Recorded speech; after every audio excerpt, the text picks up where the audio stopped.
할렐루야. 자, 옆에 분하고 인사하겠습니다. 반갑습니다. 한 번 더 하겠습니다. 주의 평화가 함께 하시길 빕니다.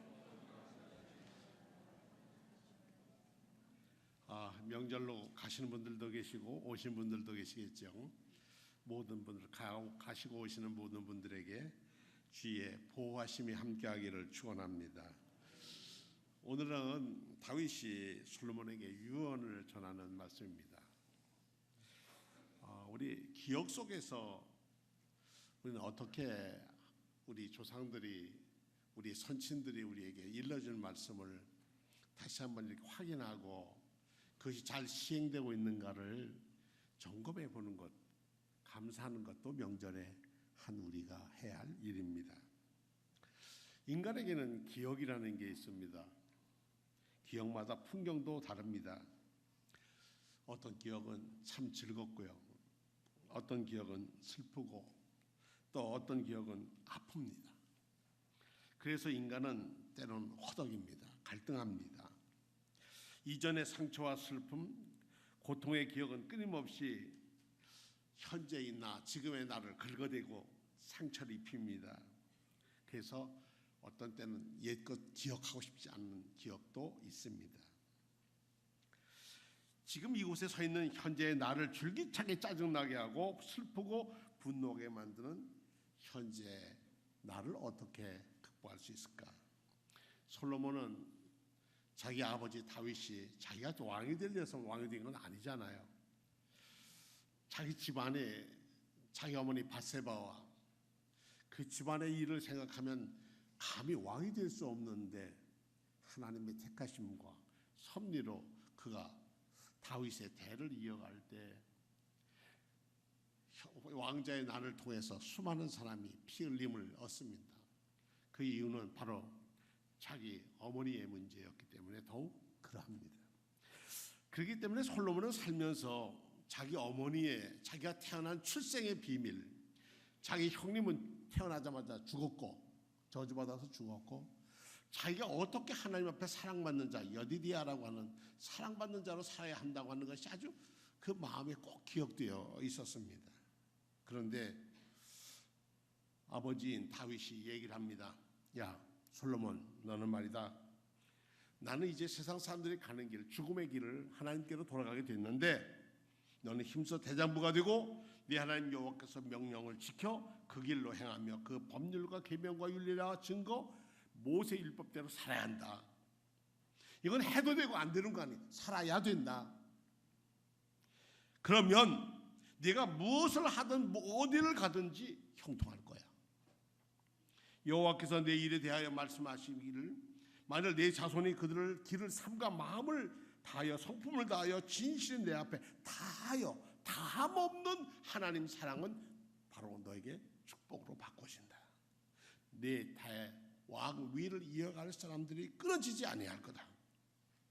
이거 확실히 이루어진다. 그러니까 하나님의 법도에서 벗어나서는 안 된다. 이런 말씀이에요. 그럼 오늘의 말씀에, 명절의 오늘의 말씀은 사랑하는 자녀들에게 너희가 하나님의 법도에 따라 살아야 한다. 하나님께서 우리에게 주신 계명이 우리 삶의 가장 으뜸인 줄로 알고 하나님 사랑하고 이웃을 내 몸처럼 사랑하며 살아야 한다. 그리고 내가 그리스도인으로서 마땅히 해야 할 것, 본분은 하나님 중심의 신앙생활의 본분은 마땅히 감당해야 너는 하나님의 축복 속에서 내 자손들이 이어서 복을 받고 살 거다. 이런 말씀을 전해줘야 할 것입니다. 서양 심리학의 바탕을 둔 상담과 치료는 대개 우울이나 불안에서 도망치고 회피하고 통제하려는 노력을 병의 증상으로 봅니다. 그런데 우리나라의 본래 사람들의 생각은 우리 우울과 불안과 해결하기 위해서는 먼저 바라보는 것, 이 팩트, 우리를 우울하게 만들고 고통하게 만들고 아프게 하는 것을 직시하는 거예요. 똑바로 바라보는 일. 왜 그랬을까? 있는 그대로 가감도 하지 말고 당했던 아픔 그대로 바라봐야 합니다. 저는 어려서 저희 집에서는 해진 다음에 집에 들어오는 것을 용서하지 않았습니다. 그것도 우리 집 법이었습니다. 그 당시에 뭐 사는 게 넉넉지 않으니까 밥을 먹을 때 한꺼번에 다 먹어야지. 늦게 와서 따로 이렇게 줄 그만이 되질 않았어요. 어려서는요. 그러니까 해가 진다음에 집에 들어온다는 것은 그건 제가 어렸을 때 맥감입니다. 그렇기 때문에 늘 해가 질 때쯤 되면 집이 늦으면 기도합니다. 하나님, 집에 가서 혼나지 않게 해주세요. 그런 기도 해본 적 많습니다. 그러나 아침에 저는 무슨 일이 있어서 오늘 늦게 옵니다라고 먼저 고하는 문제가 해결됩니다. 먼저 오늘 제가 이런 일이 있어서 늦게 옵니다. 그럼 그래. 그러면 그건 문제가 되지 않습니다. 우리 신앙생활에서 기억도 그렇습니다. 기억이라는 게 뭘까요? 살면서 내가 경험한 내용들 아니겠습니까? 이것이 내 속의 영상의 이미지에 딱 박혀 있는 거죠. 세월이 가면 지워지기도 하고 좀 흐트러지기는 하지만 어쨌든 아주 기폭이 아주 감격했던 것들은 지워지지 않습니다. 이 이미지는 그러면 이 기억이 이미지인데 이미지만 있나? 아닙니다. 거기에는 감정과 생각과 갈등이 다 거기 묻어 있습니다. 그렇기 때문에 기억의 본질은 지나간 것이자 없는 것이라고 얘기할 수도 있지만 컴퓨터로 따지자면 우리가 제일 먼저 컴퓨터를 키면 돌아가게 하는 C 드라이브가 바로 기억과 같은 거다. 저는 그런 생각을 해봅니다. C 드라이브 안에는 기억을 돌아가게 하는 움직이게 하는 모든 시스템이 거기 담겨 있습니다. 나머지 데이터는 딴 데다 넣어도 문제가 되질 않습니다. 그러니까 우리의 삶 속에서 자고 깨는 것 속에서 우리는 이 C 드라이브 속에 있는 것이 자꾸 떠오르게 됩니다.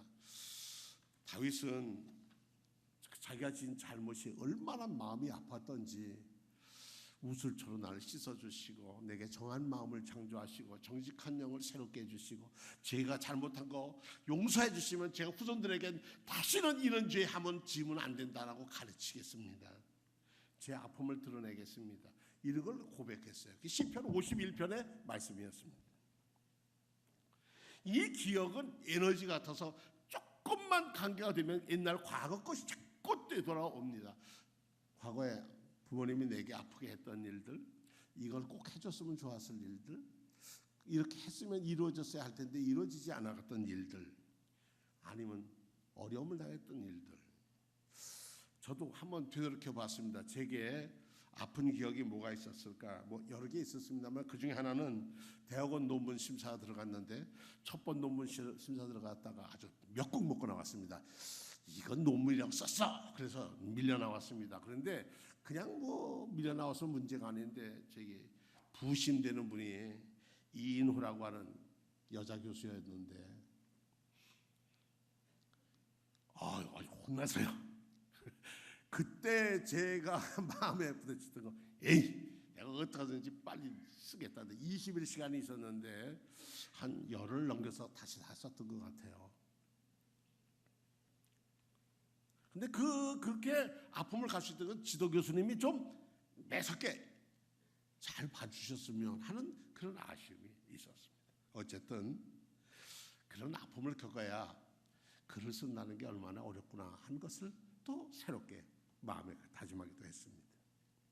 어떤 사람들 보면은 조금만 뭐라고 얘기하면 그 신경질 짜증을 그냥 감당을 못해서 자기 감정을 못하시는 분들이 있습니다. 그런데 가만히 그분들을 보면 어려서 부모님한테 그렇게 당했든지 어려움을 당한 겁니다. 제 주변에 요즘 만났던 사람들 중에는 그래요. 왜 이렇게 사느냐? 그러니까 우리 아버지가 알코올 중독자였다. 우리 어머니가 어떤 분이었다. 우리 집안에 아픔이 있었다. 그런데 그 아픔을 사실대로 내놓고 싸매고 넘어가 서로가 아픔을 나누고 넘어가면 쉬운데 이걸 하고 감추면 어디서 나올까봐 늘 긴장하고 두려움 속에 기를 피지 못하고 살게 됩니다. 제가 어제 새벽에도 말씀드리고 오늘 우리 교역자들하고 아침 기도하면서 말씀을 드렸습니다.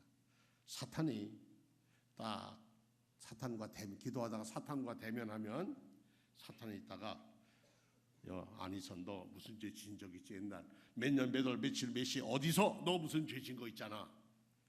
그러면서 무슨 목사냐? 그런다든가요. 이런 과거의 것을 다 끄집어내면 뭐라 그럴 거예요? 이 마귀 앞에서요.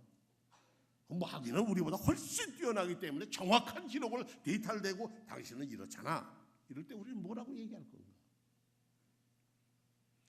그랬더니 나사렛 예수 이름으로 물러가라. 그러면 간대. 그래서 네가 죄인인데 무슨 나사렛 예수가 나오냐? 이런 얘기하면 또 마귀한테 꼼짝없이 당한다는 말입니다.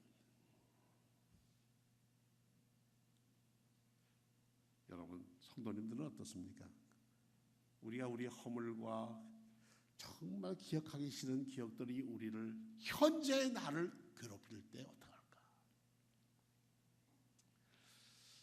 저라면 그렇게 할 것 같습니다. 그래, 네 말대로 나는 죄인이다. 과거에 죄인이었고 그런 허물도 있다. 그런데 이 나 죄인을 예수 그리스도의 보혈의 공로가 내 죄를 씻어주셔서 나는 지금 용서받은 죄인이 됐다. 그러므로 나는 죄와 그 누구든지 그리스도 안에 있는 자에게는 정죄함이 없다 선언하셨다. 그럼 나는 너하고 상관이 없다. 나를 괴롭히는 너 사탄아, 내게 새롭게 하고 나를 힘있게 하고 나를 능력있게 하신 나사렛 예수의 이름으로 명하노니 물러가라. 끊으면 사탄이 물러갑니다. 사탄들은 무섭습니다. 저는 젊은 시절 목회하면서 이 귀신 들린 사람들과 부딪혀 본 적이 있습니다. 그런데 갈 때마다 겁이 납니다. 목사인 제가 우리 속장님 권사님들과 함께 가는데 저기 가가지고 내가 저걸 못하면 어떡하나 하는 두려움도 옵니다. 그런데 그럴 때마다 뭡니까? 이런 기도도 다 해봐서 하나님, 제가 저 사람과 저거 마귀와 싸워치면 교회 꼴이 뭐가 되고 저는 뭐가 되고 이건 하나님 망신, 제 망신, 다 망신 아닙니까? 도와주세요. 그리고 갑니다. 접은 적이 없습니다. 나사렛 예수 이름 앞에 이길 어떤 권세도 없습니다. 나사렛 예수는 우리의 구원의 주 이름입니다. 그러면 예수 그리스도의 이름으로 우리는 기억을 치유할 수 있다는 사실입니다. 예수 그리스도의 보혈의 공로로 우리가 오늘 다윗이 자기 아들 솔로몬에게 법도와 규례를 지키라고 하는 것은 내가 법도와 규례를 지키지 못해서 당했던 많은 아픔을 너는 겪지 마라, 그런 거 아니겠어요? 우리가 고통스러운 그 현장, 팩트 그 현장으로 우리가 십자가에 달리신 예수 그리스도를 바라봄으로써 우리가 얼마나 죄인이었다는 것, 은혜 받는 사람의 첫 번 모습이 뭡니까? 나는 죄인이라고 하는 거 아닙니까? 이 죄 어찌할꼬? 그리스도의 보혈의 공로가 우리 죄를 씻어주십니다. 은혜 아니면 우리가 설 수가 없고 은혜 아니면 갈 수가 없습니다. 이것은 하나님이 주신 통찰입니다. 그러므로 우리는 우리에게 다가오는 어떤 팩트가 올더라도 우리는 항상 지켜야 할 것은 규례와 법도에 따라서 살아야 합니다. 여기서 벗어나면 우리는 시편 1편에 있는 말씀, 악인은 그렇지 않으면 바람에 나는 겨와 같도다, 바람에 나는 그 쭉정이와 같도다라는 말이 더 정확한 번역입니다. 쭉정이는 모아서 불에 태워서 재를 만들어서 다음에 거름으로 씁니다.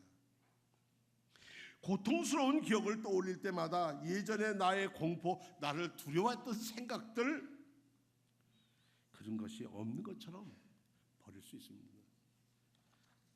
때론 저는 꿈속에서 참 어렵고 힘든 꿈들을 꿀 때가 참 많습니다. 그럴 때마다 눈을 뜨면 나를 여기 있게 하시는 하나님의 은혜가 있는데 그렇게 고민했구나 생각을 합니다.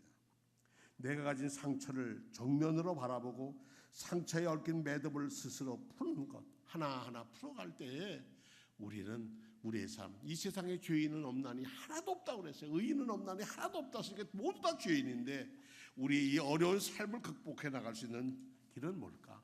하나님 앞에 우리 자신을 그대로 내어놓는 일이라는 사실입니다. 이것을 가르치는 가문이 복된 가문입니다. 상처 없는 가문이 어디 있고 부끄럽지 않는 가문이 어디 있습니까? 우리나라가 임진왜란 이전에 우리나라의 양반의 수가 퍼센트가 약 5%에서 많아야 4%, 좀 어떤 학자들은 3.5%가 양반이었다고 그럽니다. 그런데 임진왜란이 끝나면서 이 양반이 얼마큼 올라? 20%가 됐습니다. 양반의 수가 20%로 넘어가는 거 뭡니까? 그냥 멸문한 집 가가지고 돈 주고 사가지고 나도 양반 입네 하고 이름 다 집어넣어서 양반이 됐습니다. 그 봉건 체제는 무너져 버리고 말았습니다.